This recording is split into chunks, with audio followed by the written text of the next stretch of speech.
York man has been charged with attempted murder for allegedly stabbing a driver who took a parking spot and then insulted his wife. The incident occurred just after 5 p.m. on Sunday the 23rd of May. 49-year-old Gregory Williams was visiting some friends and was looking for a parking spot. He then started moving a traffic cone that was blocking a parking space outside 58-year-old Anthony Thomas's house in Mentone Avenue in Laurelton, Queens. This enraged Thomas as he came out of the house yelling at the driver, saying he needed 2 spaces for the cars, one for him and one for his wife. Williams proceeded to park his car anyway, cursing back at him, saying that he doesn't own the block. Thomas then went back inside his home for a moment and then came out with a 9-inch butcher's knife that was tucked in his pocket to confront Williams with. Thomas's wife then stood in the doorway telling him to bring his ass back in the house. "Go back with your bitch-ass wife," Williams shouted at Thomas, which sent Thomas over the edge.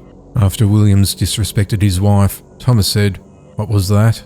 I need to hear that again." Williams then repeated at least 3 times as Thomas got closer.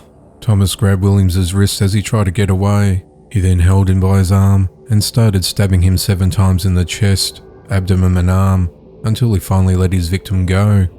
He left his victim clinging to his life, while witnesses around him were screaming hysterically.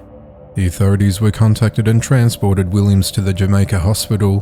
When the police arrived on scene, they found the knife used in the stabbing in Thomas's dishwasher, still covered in Williams's blood. He was handcuffed and calmly led away. Thomas's next-door neighbour, 66-year-old Beverly Matthews, said Thomas was very particular about his space, and he didn't put up a fight when the police came to arrest him. He thinks of himself as the mayor of the block. Earlier in the day, the victim is said to have been drinking and smoking with the people across the street from Thomas's house and was returning to go back there. Thomas has been charged with attempted murder, 2 counts of assault, and criminal possession of a weapon. Williams was initially admitted to hospital in a critical condition with a collapsed lung and massive internal injuries, but has since improved to a stable condition.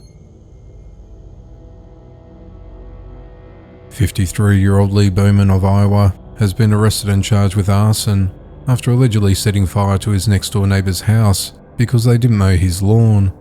The incident occurred on Sunday the 23rd of May at around 5:57 p.m. when the authorities received a report of a fire at a home located on the 3100 block of 8th Street in Sioux City. The neighbours noticed the victim's house was on fire and called 911. The neighbours banged on their door and the residents managed to escape unharmed. It was estimated that the fire caused around $3,000 worth of damage to the corner of the home. An investigation into the matter revealed that sticks and plywood were propped up against the house and fuel accelerant was used when the fire was lit. Bowman was arrested and during an interview, he initially said he saw the fire but it wasn't his business, so he didn't call 911. He later told the investigators that he was upset because he asked the victims to mow his lawn the previous day and it still wasn't mowed, and then admitted to making a mistake. Bowman was charged with arson and criminal mischief and is currently being held at the Woodbury County Jail on a $20,000 bond.